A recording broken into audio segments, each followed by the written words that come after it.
Just Okay. So, thank you all for joining me here today. We have a special interview for you all. I'm joined by the director of the new film Roadhead, David Del Rio. hello. Hi. So, well, thank you for agreeing to do this. So, let's start at the beginning. What's the film about, and where did the inspiration for it come from? So the movie's about three friends who decide to go on a road trip to a dry lake bed, only to come across a uh, serial murdering individual that is dressed as a medieval executioner. And as they try to escape from this sort of monster looking individual, they realize where he comes from, what else is in the community of the dry lake bed, and then how they can survive. So the inspiration didn't basically come from me.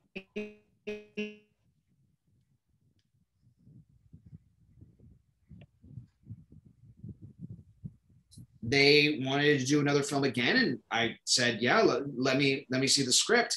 And then I saw the title page of it, and I was like, "What the heck am I getting myself into?" And the more I read the script, the more I was really interested in these human characters kind of trying to survive in this really, really weird circumstance. And I was very interested in just trying to find the truth of the what if. And that's what really got me going. And then, the other inspiration was just to have fun. The movie was called Roadhead. And so I basically told the crew, hey, let's have fun and let's just try to show the audience that we're having fun doing it. Not to not take it seriously. Let's put in our best selves in terms of technicality and storytelling, and then we basically just decided to really have fun with it. Okay, so once you came on board, like what kind of involvement did you have in the pre-production process? Like how much did you have with the early stages of the film? Well, I always like to, in the early stages of the film, the first step I always do is give my notes for the next draft of what story, of what happens with the characters and the story structure and the arc that these characters go through. I like to give a lot of my notes to that. And, I guess the first step is to kind of be the script doctor in a way. And then basically the second process would be teaming up with my director of photography, Ryan Verbel, going to his apartment and he going to my apartment. And we're just taking pictures of different shots in chronological order of how we would want to see these scenes shot. Everything's basically about preparation when you're a director. So you meet with all the heads of sort of production design and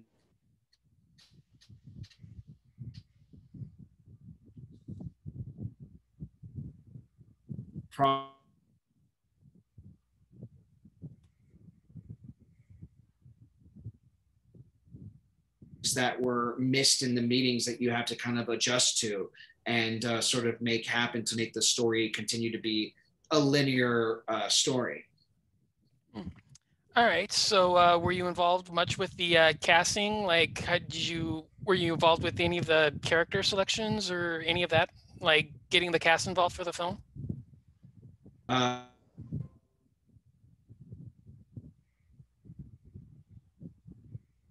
Stephanie, her and I went to acting class together. So that's how we knew each other. And then when I read the script, I was like, this is the perfect role for her. She's got to be in this. Damian Joseph Quinn, we just got sent a tape and we had to have him in and see if we can have a chemistry read between him and Elizabeth. And the chemistry was on fire. And we had the chemistry read with Clayton as well, with all three of them. And they just had such a sense of play that it just felt like they've been friends for 10 years. So when the spark happens, it happens. But Anthony Krause really made it difficult for us to make some decisions. I mean, there were real contenders there. But definitely involved in the casting process. I think that's basically 70% of my job, really. Okay, so from there, moving on to the actual shoot, like what do you do to keep the actors in the right mindset? Like, what's your typical approach to getting them into their characters and their mindsets and motivations and stuff? Yeah, I think we have one.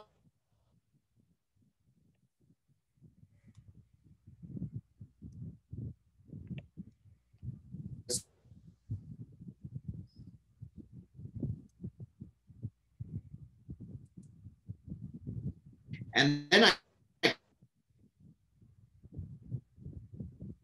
type of characters that I haven't seen before. And then when you're on set, you want to be in a position where you kind of whisper in their ear and kind of go, remember when that was said, give me that take, try something like that. Because when you cast the actors, you also kind of want to be a director to let the actors do their thing. That's why you cast them, to bring their essence to it, to bring their life that they've lived to bring onto the set. So I go, oh, I love that. I love that moment that you did. Can you explain to me what you did there? And they said, they would tell me their answer. And I go, yeah, we'll do more of that. My job as a director is to kind of let them fly, but kind of guide them in a way of kind of going, well, in this take, I'd like to see it quieter, or I'd like to see it louder. I'd like to see it faster, slower.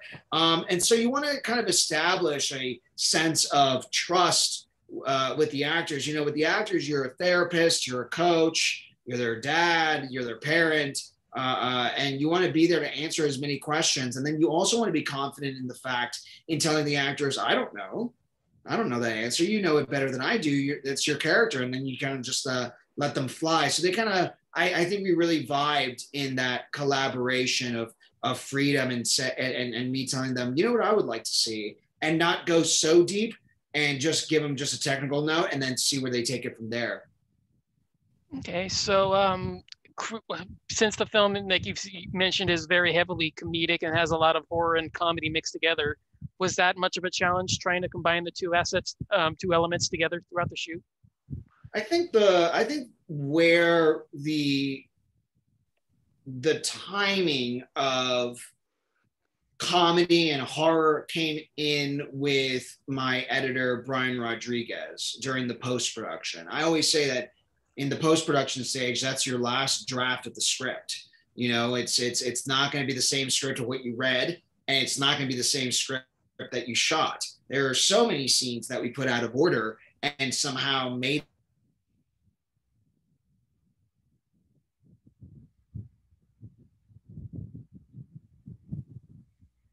comedy is drama plus timing, and then drama you kind of just want to find a speed of where you would feel that the audience is going on the roller coaster ride with these characters. So you kind of make these decisions based on the speed, but that comes into post production. I wasn't really interested in making something that was specific to a genre. That's not what I'm really,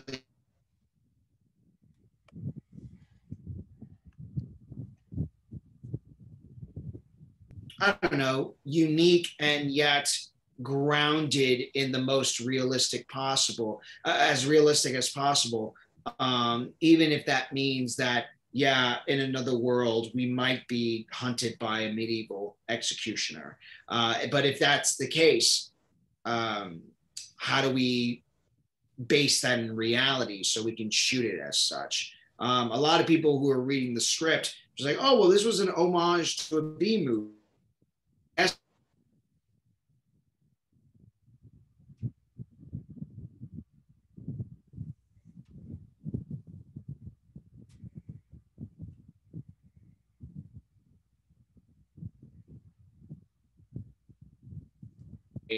A horrific moment. We just kind of base that on the day and going, oh, that's funny, or oh yeah, that's really deep. Let's just continue with that. You kind of just figure it out, and then I think the horror and comedic elements come in post production. I think. Okay, so based on the setting and the situation and all of that, was there any kind of like unforeseen challenges that were, during shooting, like altering the script, altering character motivations and stuff? Well, we altered the script every day. I mean, it felt like we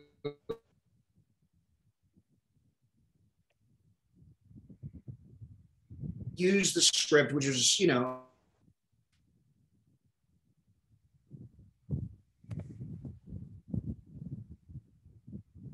makes sense. And even the crew was kind of chiming in terms of what we can do with the script. Take the script and say, wait, it's not right.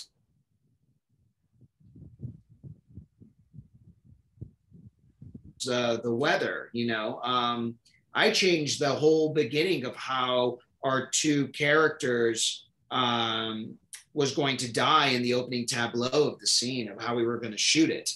Because we had 34-mile-per-hour winds and 17 feet tall lights, and that were, just going side to side like a palm tree in Miami. And so we were just saying we got to redo this whole thing for the sake of the safety of the crew and the cast, as well as the safety of the equipment. And so we figured out a different way to shoot that. But it takes you back to film school. You just try to solve problems. That's kind of your job at the end of the day. Okay, so based on, introducing the cult at the very end and how they come about, where was that always the plan in place, or was that like you said one of your additions like on sets? I think so.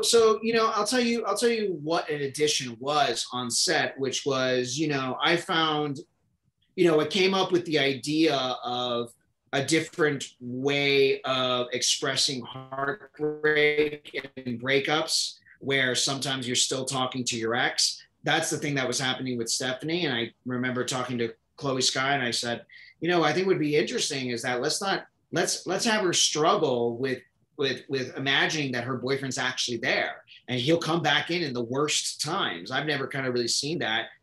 And she kind of put it in there in a great way. And then Clayton, who plays Brian, came up with the idea of kind of like, what if we do a mirror and Brian comes back where Alex is driving in the van? And I said, well, that's a really great mirroring technique. So then JP would say the story from the producer side, where I come in as a kid in a candy store and go, hey, I have an idea that we can add to the script, and all he has to think about is budget. And like, can we afford this actor for another day and all that stuff? And then we got to make it work and add it in. So that was a big addition to the script that I was very happy about. When it comes to the leaders in the junkyard, that was probably the most interesting day of rewriting that I've ever seen, I've ever experienced, which was because we were trying to find the balance of not saying things that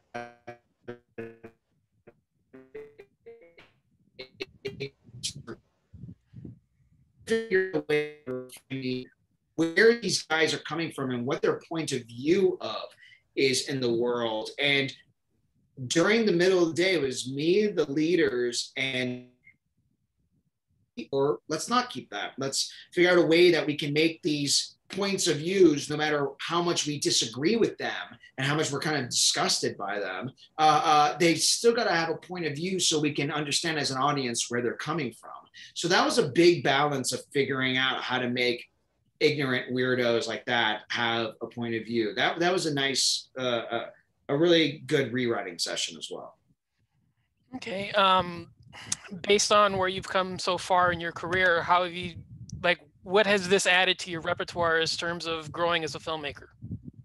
Listen, it's just another thing added to my utility belt. I get to kind of tell people, I have another film that I directed, another feature film, and kind of use that as a representation of the collaboration that I have with such amazing actors and such amazing artists, and kind of showing, people who would be willing to see that I'm still growing as a filmmaker, and you kind of see my training on screen with the best of my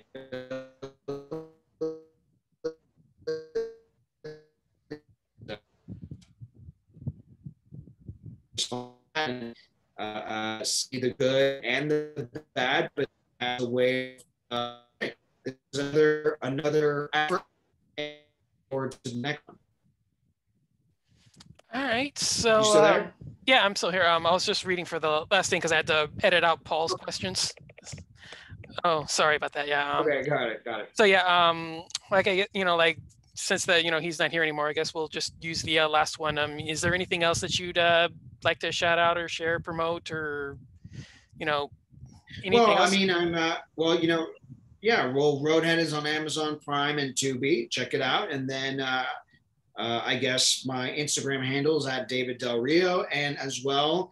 I will be in an ABC show premiering early spring called Maggie, and check it out. All right. Well, okay. Well, I guess that'll be all for today. So thank you so much for doing this. I really appreciate it. Well, I appreciate your time. Thank you so much. Yeah. Thank you.